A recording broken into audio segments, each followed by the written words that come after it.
I'm Eva Oh, and this is the Teakink podcast. I've been a dominatrix since 2011, and I would like to spill the tea on my life. Thank you for listening. Hi, Eva. I love your podcast, and I'm very much looking forward to the new season. My question is about boundaries. I think from the outside looking in, I get the sense that you're very good at setting boundaries, both with clients and in your personal life. And I wonder how you've cultivated that. Has it always been the case, or is it something that you've had to work on?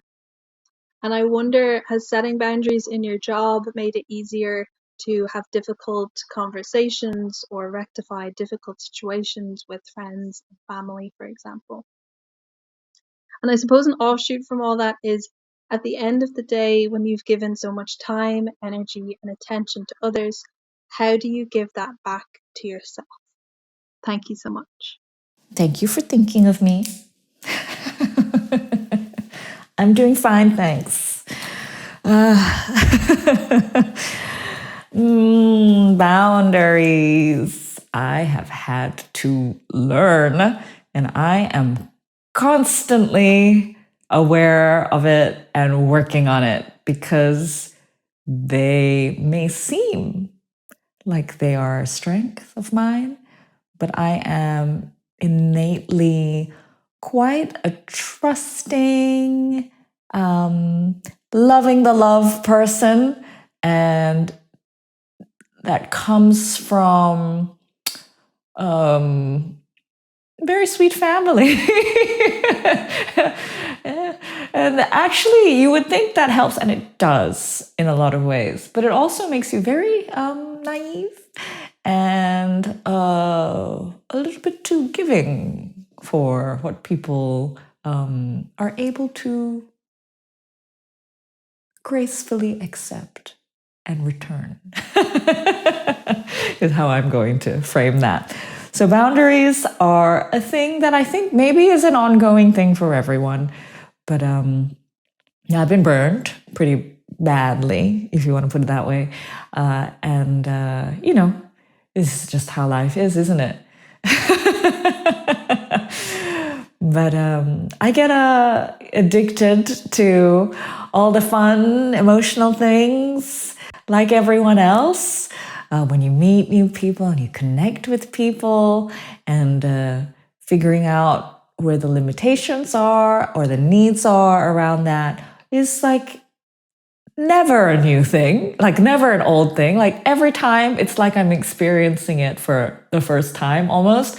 I can more rapidly understand the parameters that I need, but it's like I just have to constantly keep myself in check. But it does get a little bit more seamless as time goes on. So thank you for, I guess, thinking that I'm good at it. Professionally, personally. Woo! I mean, how much time we got?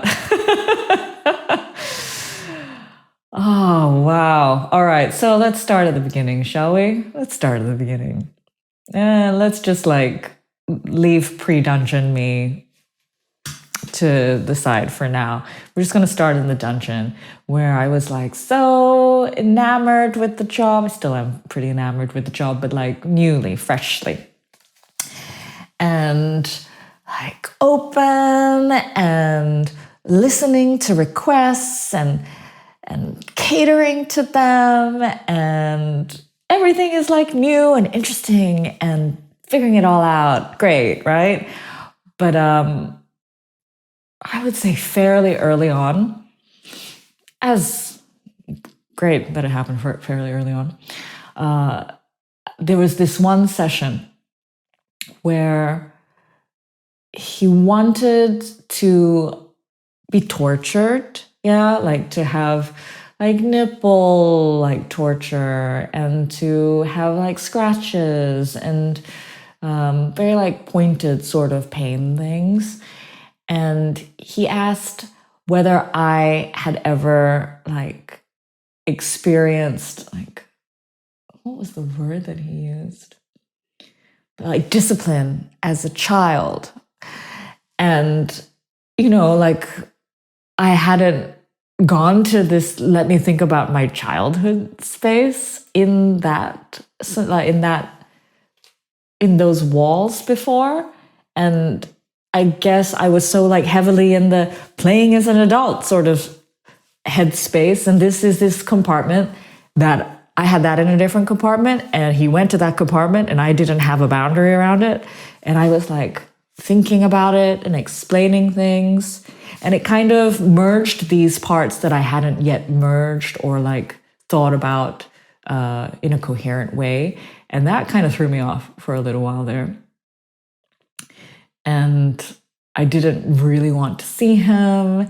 And I had quite a bit to process. He did eventually become like one of my most consistent clients that I was quite creative with and quite liked. But that was the first time that I kind of felt like, oh, hang on. I got to think about where I got to not let people in because I'm not ready for that, or I don't want to go there, or however. And now I can sort of correlate things and like childhood experiences with the now a little bit more. And it's been a lot of time and a lot of time experiencing the job as well as thinking about it. And so I don't have that kind of jolt anymore when it comes to that. Not saying that you'll have to be able to get to that point. It's absolutely up to you whether you want to compartmentalize and how you want to do that. But yeah, so I would say that was the first time that I kind of came up against something a little bit. Woof. And what did I change? I didn't see him for a little while. And then when people were asking how things were going, like close friends, I would talk about the scenario and we would like sort of like talk it out, like why may it have rubbed me up the wrong way, or, you know, and then I came to an understanding of me compartmentalizing things and how maybe I just needed to not share that kind of personal information. And it didn't really belong to them. And so I didn't need to let them have that. And you can make things up. You don't have to say things. Yeah. And I think maybe another sort of big moment in work for me in terms of learning boundaries was more about like personal information headspace, right? Then I would say it was be around emotional boundaries, maybe. Yeah. And I grew an affection, like a quite a personal one for a client. And, you know, I started doing things like giving them more time for free. And I think that was probably like the major thing that looked different to other client interactions. But I had an emotional attachment, and that affected my professional parameters. And eventually it got to the point where he said to me that he had grown past the point of paying me. And that was an interesting point because he was a good paying client, right? He was a consistent source of income, which was important to my livelihood, but it was also an emotional connection. And I had let that shift my professional needs and effectively my personal needs, my personal livelihood. And that affected me negatively, double negative now in a way, right? Because emotionally, like I had to cut it, and professionally, it's a loss also. And so, yeah, I guess had I been in a more financially stable position, would I have been able to shift that boundary more? and like not charge him anymore? Maybe. But there is this limitation, and I guess how our real structural needs meet work is something that needs to be, that meets our boundaries, is something that needs to be remembered. It's an interesting point, actually, that it's not necessarily as hard and fast, because I made a hard and fast rule after that point. I made a rule that that's it. When people apply professionally and I don't meet them in a personal setting, that is end of story. They will always pay me for my time, and I am calculating that time. And it became a rule. And that rule has served me quite well, profitably. And it's been a frustration for some clients. But I think still the security, my financial security of myself and my dependents is definitely more important still. So I think to not budge on that rule is probably still a good thing. Maybe it will change. But so I guess what I'm saying is that I have had to learn, and it's a constant checking in with myself, as well as giving myself the potential for some reevaluation, but not in a way that it takes over too much thought process, which is something that I can do and I'm aware of. And then when it comes to the personal side of things, and I've already mentioned my slight emotional addiction, like most of us sucker humans. Now I guess one thing that saves me is sort of understanding my worth.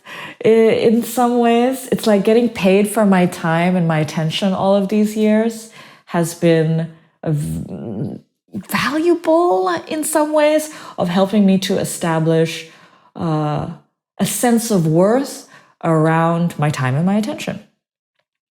And so to take less bullshit around my personal time and attention has been something that I've learned by charging for it. Yeah, which sounds kind of strangely pieced together, but it's just how it sort of worked out. Yeah. And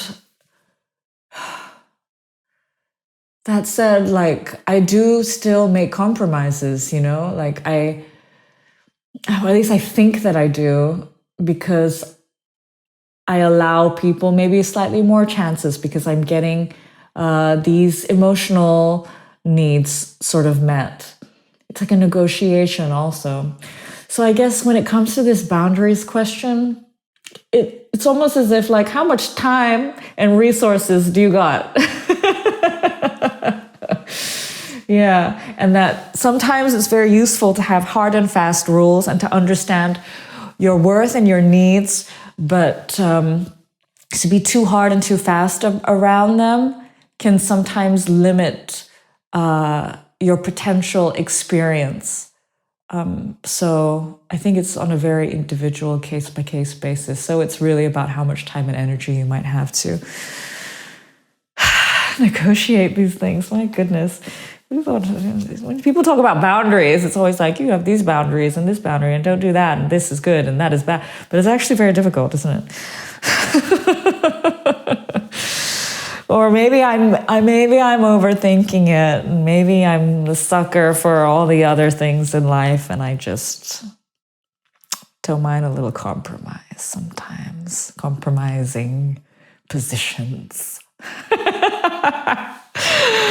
Yeah, so boundaries. I'm just reading my notes. Good, professional, personal.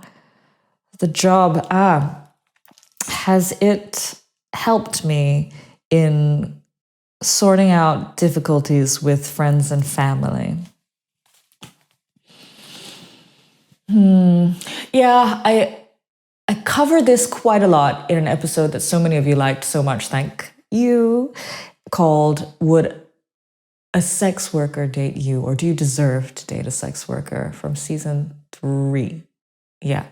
And I would highly recommend listening to that if you want to hear more about the qualities that I feel that I've gained through the job, including the quality of communication.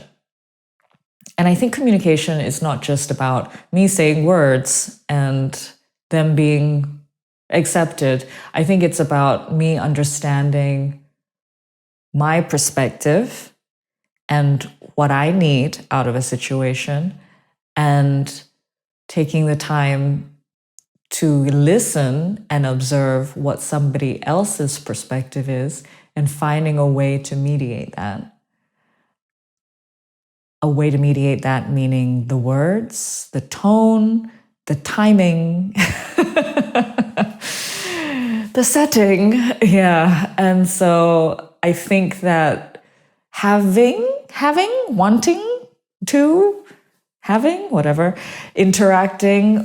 interacted with so many people over the years and facilitating experiences that are going to be beneficial for the both of us, if we're just talking about one-on-one interaction, then it really has taught, it's just like crash course, right?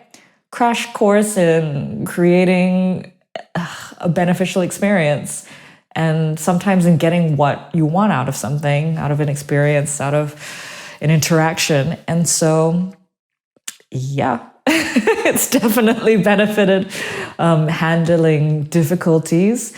I think not only in potentially maneuvering scenarios into better ways, but also in just simply understanding them and like sitting in them and being comfortable with them. This is probably also partially due to my meditation practice and my family, who are very understanding people. But yeah, I would say that I probably have gone through different phases where I've just worked so hard and probably too hard and been too tired and am just not fun to deal with and just want to sleep or complain and don't want to see people. And then it's probably not great for handling difficult scenarios. But, you know, overall, if I'm rested, if I have enough money in the bank, if I'm well fed, and then, yeah, sure, all of these skills gained around understanding myself and others and communicating and the right timing setting, et cetera, are obviously very useful. Yeah.